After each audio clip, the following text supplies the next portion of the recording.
नमस्कार मित्रों, स्वागत है आपका मेरे चैनल पर। और जैसा कि हमने वादा किया था आपसे कि हम संपूर्ण संविधान की बात आपके सामने करेंगे, यानी कि संपूर्ण संविधान से संबंधित टॉपिक आपके सामने लेकर आएंगे मित्रों। और चलिए मित्रों, सबसे पहले अगर संविधान की बात करते हैं तो संविधान क्या था, संविधान किसे कहते हैं, तो संविधान के बारे में हम पहले वाले वीडियो में बात कर चुके हैं। और फिर से मैं एक बार दोहरा देता हूं मित्रों कि संविधान किसे कहते हैं। संविधान से मतलब है मित्रों कि कुछ बुनियादी सिद्धांतों का एक दस्तावेज, जो कि जिसके आधार पर किसी राज्य की शासन व्यवस्था का संचालन किया जाए, उसे मित्रों कहा जाता है संविधान। तो अब संविधान को पढ़ने से पहले हमें ये जानना होगा मित्रों कि संविधान का विकास कहाँ से हुआ है, कैसे हुआ है। तो सबसे पहले हम जानते हैं कि किस तरीके से हमारे देश के अंतर्गत कुछ व्यापारी लोग, जैसे ईस्ट इंडिया कंपनी की अगर बात करें तो वो कंपनी का मतलब होता है कुछ लोगों का एक समूह जो मिल करके किसी भी उद्देश्य के लिए कार्य करता हो। तो ईस्ट इंडिया कंपनी जो कि व्यापारिक उद्देश्य के लिए बनाई गई थी मित्रों, तो अपना जो संवैधानिक विकास है मित्रों, हमें ईस्ट इंडिया कंपनी की स्थापना से और स्टार्ट होता है। चलिए मित्रों, तो सबसे पहले हम बात करते हैं और संवैधानिक विकास की। और संवैधानिक विकास में हमें सबसे पहले पढ़ना है, देखो पहली बात तो ये जाननी है मित्रों हमें कि जो कंपनी का शासन था, ईस्ट इंडिया कंपनी का शासन, वो रहा है मित्रों 1773 से 1857 तक। और फिर दूसरी अगर बात करें तो उसके बाद कंपनी का शासन समाप्त हुआ और उसके बाद शासन आ गया मित्रों किसका, ब्रिटिश ताज का शासन, जो कि 1858 से 1947 तक रहा है। तो चलिए मित्रों करते हैं बात अपने संवैधानिक विकास। देखिए सबसे पहले मित्रों हम बात करते हैं कि ईस्ट इंडिया कंपनी जो कि भारत में आई थी, तो उसकी स्थापना कब हुई है मित्रों। तो उसकी स्थापना की अगर बात करें ईस्ट इंडिया कंपनी की, तो मित्रों ईस्ट इंडिया कंपनी की स्थापना हुई है लंदन में, और वो हुई है 31 दिसंबर 1600 ईस्वी को। और आगे अगर बात करते हैं मित्रों कि ईस्ट इंडिया कंपनी ने किस प्रकार से भारत में उसका आगमन हुआ, तो सबसे पहले ईस्ट इंडिया कंपनी के प्रतिनिधि के रूप में एक व्यक्ति जिनका नाम है मित्रों विलियम हॉकिंस। क्या नाम है मित्रों? William Hawkins. ये जो विलियम हॉकिंस है मित्रों, ये विलियम हॉकिंस 1608 ईस्वी में भारत आए। और उस समय मित्रों अगर मैं बता दूं आपको, तो हमारे यहाँ पर मुगलों का शासन था, भारत में मुगल शासन व्यवस्था थी। और उस समय जहांगीर जो मुगल शासक थे वो शासन कर रहे थे।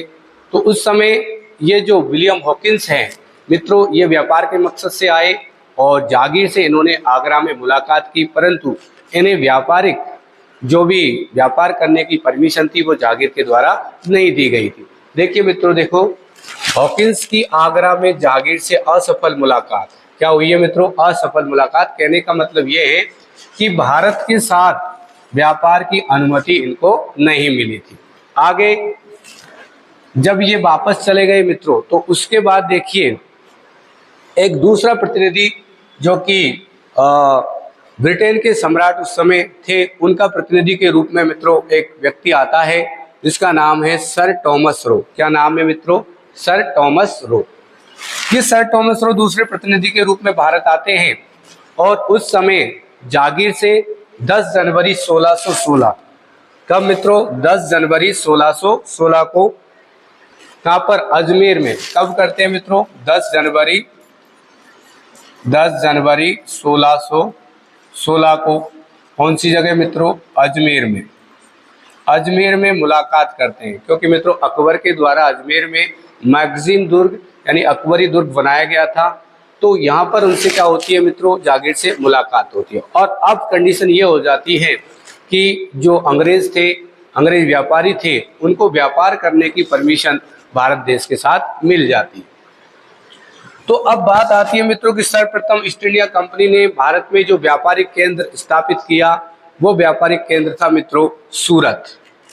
और सूरत मित्रों कहाँ पड़ता है? वो पड़ता है मित्रों गुजरात में। कहाँ पर पड़ता है? गुजरात में। कहाँ पड़ता है मित्रों? गुजरात में। देखिए, और अगर हम बात करते हैं मित्रों सूरत गुजरात की, तो यहाँ पर 1608 में ईस्ट इंडिया कंपनी के द्वारा प्रथम व्यापारिक कोठी या प्रथम व्यापारिक केंद्र स्थापित किया गया, जो कि मित्रों इनलीगल था, वैधानिक नहीं था। फिर भी आगे देखिए, इनके द्वारा जो दूसरा व्यापारिक केंद्र है मित्रों, दूसरा व्यापारिक केंद्र देखिए, आज का जो दक्षिण भारत में तमिलनाडु है मित्रों, वहां पर एक जगह पड़ती है मछलीपट्टनम, यानी कि मछलीपट्टनम या फिर कह सकते हैं मसूलीपट्टनम। तो यहाँ पर 1611 ईस्वी में दूसरा व्यापारिक केंद्र, कितने मित्रों, 1611 ईस्वी में दूसरा व्यापारिक केंद्र अंग्रेजों के द्वारा स्थापित किया गया।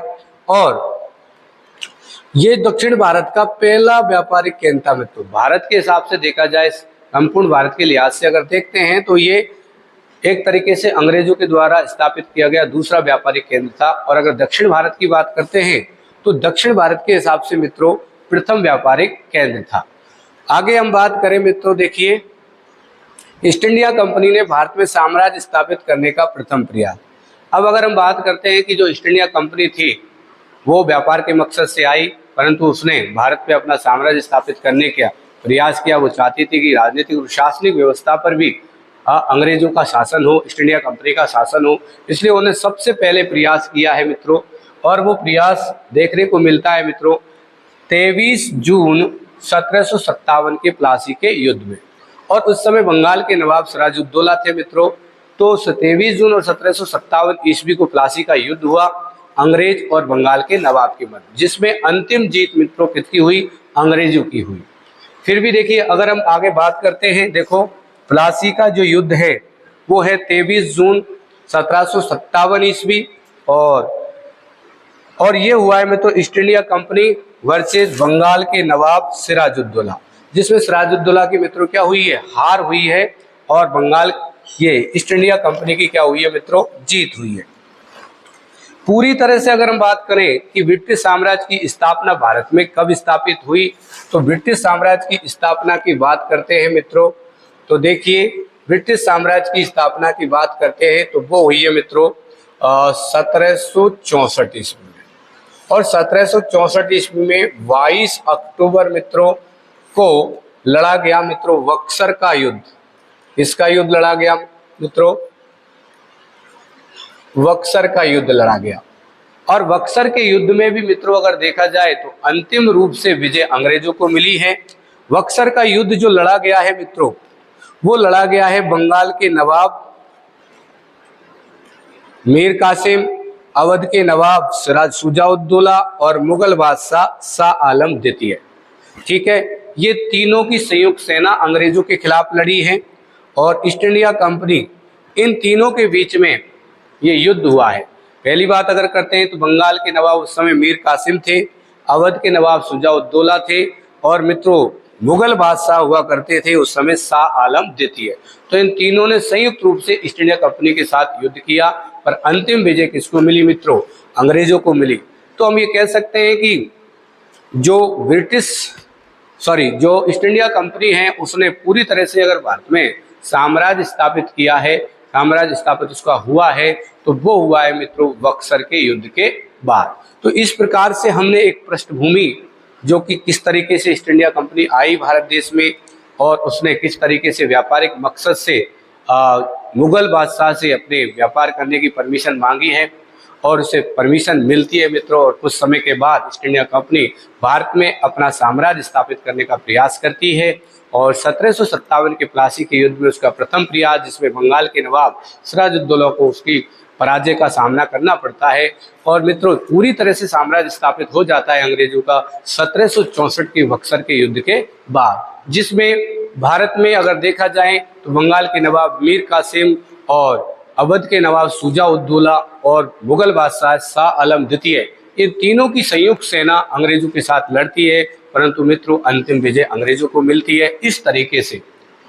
व्यापारिक मकसद से आए हुए अंग्रेजों ने भारत की राजनीतिक शासन व्यवस्था पर अपना प्रभाव जमाना शुरू कर दिया।